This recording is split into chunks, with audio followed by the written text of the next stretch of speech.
Hola, soy Max Kaiser y esto es Kaiser Report. ¿Dónde estaba usted el 3 de septiembre del 2009? Esa es la pregunta que les harán a sus hijos y nietos durante muchos años, porque en esa fecha se emitió el primer episodio de Kaiser Report. Sí, como lo oyen, hace 10 años comenzó a emitirse Kaiser Report en todo el mundo, en cientos de países, y llegó hasta miles de millones de personas. Así es, este mes se han cumplido 10 años desde que comenzamos aquí mismo en París y por eso quería grabar este episodio aprovechando nuestro paso por la ciudad. ¿Hay cierta polémica con respecto a qué día se emitió el capítulo realmente? Claro. Por culpa de cómo YouTube fecha las subidas de los vídeos. Pero bueno, me gustaría echar la vista atrás y repasar nuestra experiencia en París, cuando comenzó esta aventura de Kaiser Report hace ya 10 años. Por cierto, nuestros espectadores pueden contrastar todo lo que vamos a decir hoy porque está en YouTube. Pueden buscar Kaiser Report episodio 1, episodio 2, episodio 3, y ahora voy a centrarme en el primer y el tercer episodio. En el primer episodio entrevistamos al crítico de medios de comunicación Danny Schechter, un periodista independiente ya fallecido que en aquel momento acababa de estrenar una película documental llamada Plunder, The Crime of Our Time, o Saqueo, el crimen de nuestro tiempo en español. Y ese fue nuestro primer capítulo en el que hablamos del colapso financiero, de los rescates que terminaron costándonos billones de dólares, pero antes de enseñar esta entrevista, quiero que veamos otro fragmento del capítulo en el que se ve cómo Noomi Prince ya hace su aparición en el primer episodio de Kaiser Report.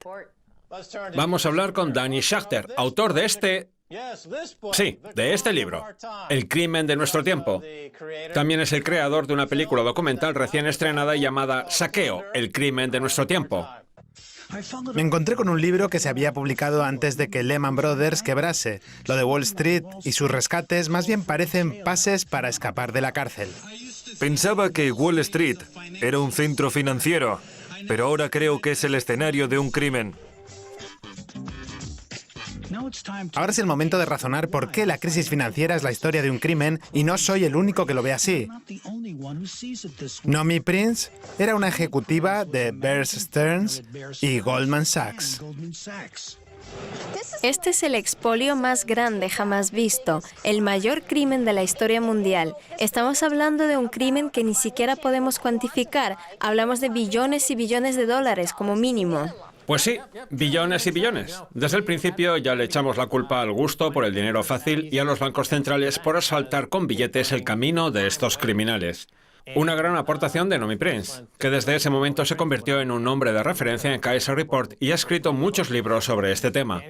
Lo mismo ocurre con el antedicho libro de Danny Schechter, que se ha convertido en un tema muy recurrente en estos últimos 10 años, especialmente ahora que parece que estamos entrando en el juego final con las tasas de interés negativas, que no dejan de ser más que el producto de una semilla que se plantó en aquel momento en que los bancos centrales decidieron saltarse olímpicamente sus competencias. El tema del saqueo es muy importante porque enlaza con lo que pasa en Francia y todo nuestro trabajo de estos años.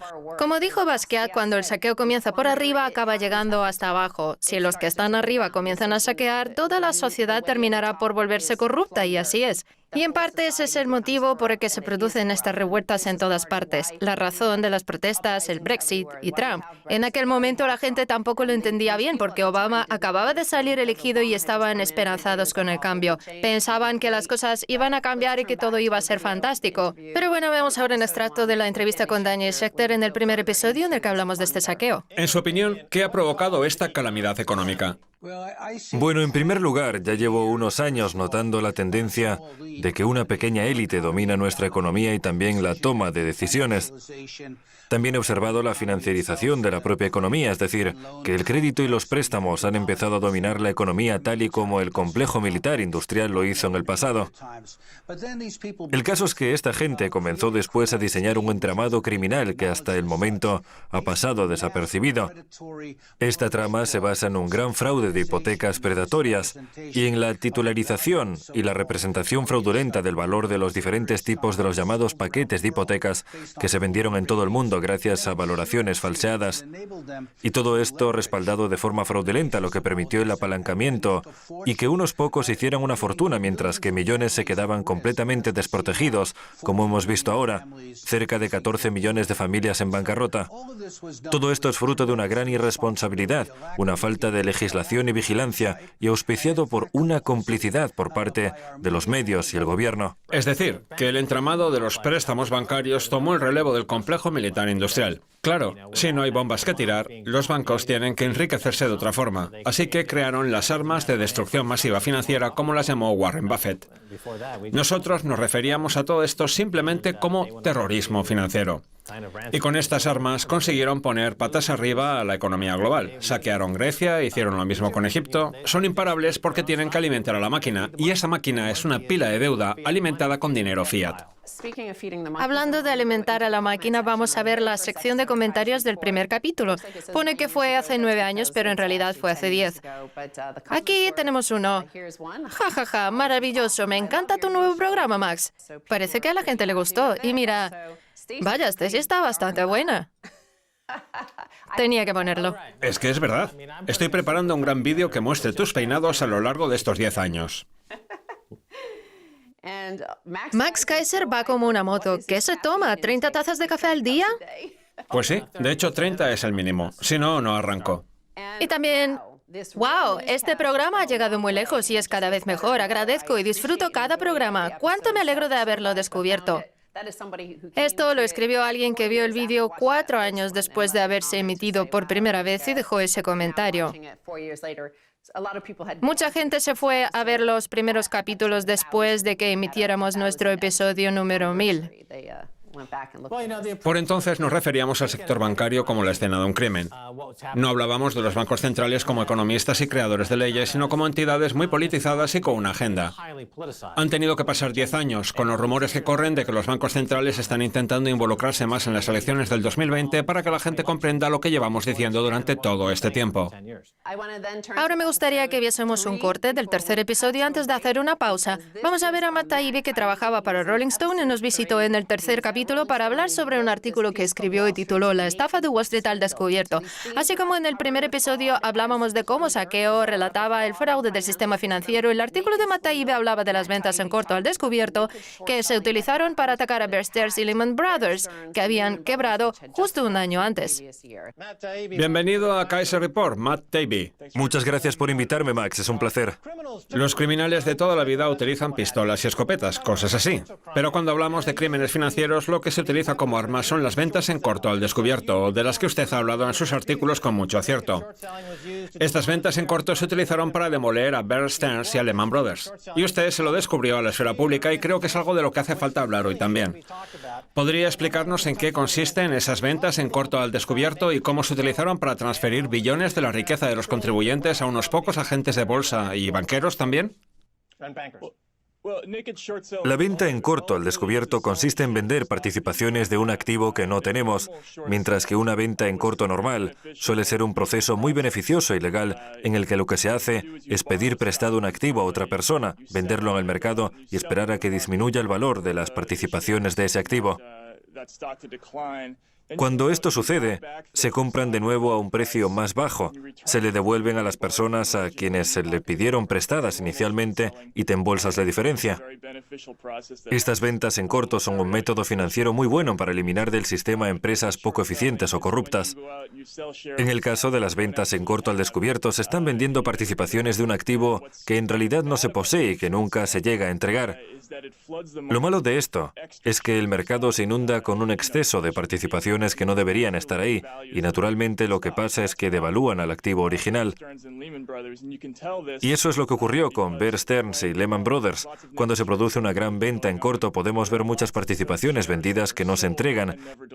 Y en este caso, la cantidad de participaciones que no se entregaron se disparó en el caso de ambas entidades durante las primeras semanas de la crisis. El gran Matt Taibbi, que acuñó el término calamar vampiro para describir la capacidad de los tentáculos de Goldman Sachs de llegar a cualquier parte, puesto que en cada catástrofe financiera mundial se descubría algún banquero implicado que pertenecía o había pertenecido a Goldman Sachs. El asunto de las ventas en corto al descubierto es algo que yo ya conocía de mis años en Wall Street, pues desde 1982 hasta 1990 trabajé allí en empresas como PaineWebber, Oppenheimer, Shearson, Lehman Hutton, Alex Brown. Hice transacciones por valor de muchos miles de millones de dólares y es verdad que las ventas en corto al descubierto es algo muy muy habitual en Wall Street. La gente que no pertenece a Wall Street no sabe que se puede falsificar órdenes de venta para rebajar los precios, que al final es de lo que va esto. Así es, se trata de una falsificación. De hecho, en esa misma entrevista acabaron llamándolo así. En ese preciso momento también surgió el Bitcoin como respuesta y rechazo a este fraude, saqueo y falsificación. Y como ya hemos dicho, en aquel momento Bear Stearns había caído y JP Morgan se hizo no solo con el negocio por una fracción de su valor, sino también con un gran descubierto de plata de Bear Stearns. Y con esto surgió tu campaña viral, de la que se hicieron ecomedios de todo el mundo, llamada "Lleve a la bancarrota a JP Morgan comprando plata". Aquí tenemos un corte de aquel momento. Hola, soy Max Kaiser, presentador de Kaiser Report. Me gustaría hablarles de esta campaña viral mundial. Lleve a la bancarrota a JP Morgan comprando plata. JP Morgan es un actor muy importante en el mercado de los derivados y tienen un descubierto de alrededor de $1,5 billones, de los cuales una gran parte están vinculados a sus posiciones cortas de plata. Eso quiere decir que han vendido contratos de plata que no existen a través de una técnica llamada venta en corto al descubierto, que es una forma de falsificación. Muchos fondos de capital están comprando grandes cantidades de plata porque saben que si fuerzan a JP Morgan a comprar plata en el mercado abierto, van a ganar mucho dinero. Pues yo les digo que pueden conseguir su recompensa a costa de estos grandes actores. Lo único que tienen que hacer es comprar una o dos monedas de plata y exigir que nos la entreguen físicamente, forzando así a JP Morgan y al resto de terroristas financieros a cubrir sus apuestas negativas y declararse en bancarrota, porque es imposible que puedan cubrir sus responsabilidades si todos nosotros compramos una moneda de plata y les exigimos que nos la entreguen físicamente. Lleven a la quiebra a JP Morgan y el resto de terroristas financieros. Compren plata. Está claro que mi experiencia en Wall Street a veces es útil. Algunas veces vemos casas a la venta por $1 y eso es porque el comprador tendrá que asumir la hipoteca. Y todos los impuestos correspondientes. Cuando JP Morgan compró Bear Stearns, le salió muy barato, pero tuvo que asimilar estas posiciones cortas de plata que Bear Stearns tenía en nombre del gobierno, igual que tenían otras posiciones cortas de oro con el objetivo de mantener el precio de estos metales en valores bajos. No me costó mucho darme cuenta de que si se veían obligados a recomprar esa plata para cubrir la demanda, acabarían en bancarrota. Y JP Morgan siempre ha estado en el punto de mira de este programa porque son, en fin, Los más grandes. la escoria de Wall Street. El precio subió de 15 a 50 y estuvieron a punto de tener problemas de liquidez muy importantes. Pero al final lograron que el gobierno cambiase algunas leyes que les permitirían aumentar sus posiciones cortas, al menos temporalmente. Ahora tenemos que hacer una pausa, pero cuando volvamos veremos cómo acabó todo esto. Quédense ahí, no se vayan.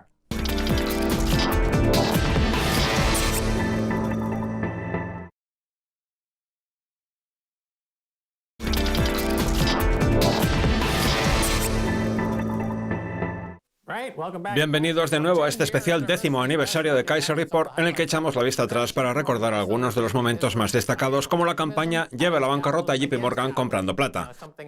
Un ejercicio de activismo financiero que mostraba cómo usar el capitalismo contra el capitalismo. Pensé en varias formas de hacerlo, pero en este caso era tan sencillo como coger las cuentas de JP Morgan e ir a por sus posiciones cortas, haciendo que todo el mundo comprase plata físicamente para obligar a JP Morgan a comprar en el mercado abierto. Estuvieron a punto de declarar problemas de liquidez para cerrar y pedir un rescate, pero al final consiguieron que el gobierno ampliase la cantidad permitida de ventas en corto y acabaron librándose. Pero bueno, a pesar de todo, yo lo considero un pequeño triunfo. Hay dos tipos de personas en el mundo. La gran mayoría son no ganadores. Y luego están los ganadores. Muchas victorias se consiguieron fingiendo algo hasta que se consigue de verdad, como hizo Donald Trump, que fingió que era capaz de algo hasta que consiguió llegar a la Casa Blanca. Nosotros fuimos capaces de hacer que JP Morgan generase este titular. Esa fue nuestra victoria. Mucha gente dejó comentarios en YouTube diciendo que habíamos perdido porque JP Morgan no acabó en bancarrota o porque el precio de la plata no llegó a los $500. Pero esa no fue la victoria. La victoria fue alterar la actividad fraudulenta del banco más grande del mundo, apoyado por el ejército más poderoso del planeta, por el mayor departamento de Estado y el mayor tesoro del mundo. Aquí tenemos el titular. JP Morgan ha arrinconado el mercado de la plata a través de la manipulación. Agosto del 2018. JP Morgan Chase, uno de los bancos más grandes del mundo, posee la acumulación privada de activos de plata más grandes del mundo, 500 millones de onzas. En solamente 5 años, y eso pasó porque en Kaiser Report lanzamos la campaña Lleve a la bancarrota a JP Morgan comprando plata. En solamente 5 años, JP Morgan Chase ha logrado la mayor acumulación de plata del mundo. De hecho, antes de JP Morgan solo había otra entidad que poseyera más plata física que ellos, el gobierno estadounidense. Y eso fue hace más de un siglo, cuando acuñar monedas de plata era habitual. Así que tú diste con su punto débil, su vulnerabilidad. Y no fue acudir al gobierno o pedirle ayuda a la gente para conseguir sellos de racionamiento que le rescatasen. El hecho de que tú identificases ese saqueo predatorio y pudieses señalar sus debilidades y decir, vayan a por esto, ataquen esas posiciones cortas al descubierto, fue lo que hizo que se tuviesen que cambiar el guión y comprar esos 500 millones de onzas de plata. Sí, soy el superdepredador. Sí. Y Jamie Dimon es mi presa. Conseguí que pusieran en riesgo su balance de cuentas comprando 500 millones de onzas de plata y de hecho ahora son marionetas de esa plata. Lo he convertido en mi marioneta porque ahora no va a ir contra la plata, está a su favor. Lo mismo pasa con el Bitcoin. Al principio estaba en contra del Bitcoin, pero poco a poco fue bajando la intensidad y ahora parece que ve al Bitcoin con buenos ojos, según me cuentan mis contactos. Falta poco para que se convierta en mi marioneta del Bitcoin. Que tengan cuidado todos los bancos y bancos centrales del mundo porque soy el superdepredador y ellos son mis marionetas. En ese momento les contábamos estas cosas a espectadores de todos los rincones del mundo que veían el Kaiser Report. Si vieran la CNN, les contarían que todo va bien y no hay nada que temer, que el único problema son esos pirados conspiranoicos de Kaiser Report que dicen que el mercado de los metales preciosos está manipulado y que JP Morgan está detrás de todo eso. Pues bien, pasemos a agosto del 2019, 10 años después de nuestro primer aviso. Otro antiguo gestor de metales preciosos de JP Morgan se declara culpable de engaño y coopera con los federales. Otro antiguo gestor de metales preciosos de JP Morgan se ha declarado culpable este martes de cargos criminales por manipular el mercado de los metales preciosos durante 9 años, convirtiéndose así en el último encarcelamiento del Departamento de Justicia relacionado con el mercado de bienes. Estaba claro que había gente dentro manipulando los precios y nosotros lo contamos en nuestro programa. Lo que sucede ahora con el Bitcoin es que no se puede manipular como se hacía antes ni a esa escala. Y claro, ahora los ineptos de los bancos y los Jamie Dimon del mundo se encuentran con un valor que no pueden manipular. Hasta ahora habían podido manipular cada divisa, activo, fondo y valor conocido. Pero con el Bitcoin no pueden hacerlo. Y por ese mismo motivo, el Bitcoin dejará a toda esta gente sin trabajo. Estos titulares demuestran que ganamos, que teníamos razón desde el principio, igual que cuando Harry Markopolos descubrió la estafa piramidal de Bernie Madoff. Esta persona estudió bien los números, vio que algo iba mal y fue corriendo a los reguladores a decirles que Bernie Madoff había montado una estafa piramidal, pero claro, no hicieron caso porque Bernie Madoff era una persona respetable. Igual de respetable que la CNN, que ofreció cobijo a esta gente como Jamie Dimon, al que no hay que olvidar que la revista Time trató como un héroe, como a la persona que salvó el sistema financiero, uno de los héroes tras la crisis económica. Nosotros hablamos de esos problemas y teníamos razón. Y esa es la esencia del periodismo financiero. En cualquier otra rama del periodismo uno busca la verdad, informa sobre ella, hace entrevistas y pondera opiniones. Tras eso, llega a la conclusión de lo que cree que es la realidad de esa situación que investiga. En el periodismo financiero se investigan los números, las hojas de cuentas, y digamos que en nuestro caso dejamos a un banco en evidencia. Después hay que informar al público de esa realidad y así el público tiene la oportunidad de actuar en base a esa verdad. Como periodista, yo tengo la obligación de exponer una verdad y de informar de que con una determinada acción ese banco tendría que dejar su actividad. En mi caso, eso es de lo que informé y eso es lo que casi sucede. Al mismo tiempo que nosotros hablábamos del saqueo, en Estados Unidos se producía el movimiento Occupy Wall Street. Y lo que nosotros acuñamos como insurrección global ante la ocupación bancaria, o GIABO por sus siglas en inglés. Por supuesto, en Estados Unidos no informaban de Occupy Wall Street. Aquí en Francia se organizaron protestas, se rajaban los neumáticos de los coches de los ricos en el centro de París, se perseguía a los jefes de las grandes empresas, Toda la gente se marchaba de la ciudad y se negaban a pagar las pensiones de los trabajadores. Aquí siempre vemos alguna huelga o protesta. Demostración, como dicen los franceses. Como ahora con los chalecos O amarillos. sea, grandes manifestaciones. En aquel momento, allá por el 2010 o el 2011, identificamos una tendencia. Aquí podemos ver un vídeo en el que se ve cómo nos ganamos una entrada en Urban Dictionary. Este es el episodio 200 de Kaiser Report y aquí tenemos más regalos más. Giabo se convierte en una entrada del Urban Dictionary. Giabo, insurrección global ante la ocupación bancaria. Giabo es un movimiento, pronto un comité de acción política que defiende a las personas de los grandes bancos que quieren ocupar todos los niveles del gobierno y ejercer su influencia en todo el mundo. ¡Vamos, Giabo! ¿Recuerdas? Esta es la liberación económica que queremos transmitir a nuestros espectadores. No tenemos que ser las víctimas de JP Morgan ni las víctimas de Goldman Sachs, de los saqueadores. No tenemos que ser las víctimas del mayor crimen de nuestro tiempo. De hecho, mandé grabar esta frase en unos medallones de plata de 1 onza. Insurrección global contra la ocupación bancaria. Todavía se puede encontrar por eBay y hasta tienen un 500% de rentabilidad. Pero volviendo al tema, lo que hicimos fue identificar una tendencia que continúa hasta el día de hoy. La gente de la CNN, la MSNBC e incluso la Fox estaba sorprendidísima de que Trump ganase. Nosotros ya vimos en el 2010 que iba a producirse una insurrección global contra la ocupación bancaria, contra las élites y contra el sistema que las apoya, contra los intereses al 0%, los rescates a los banqueros y el efecto Cantillon que identificamos y que ayuda a la gente como Rachel Maddow y Sean Hannity.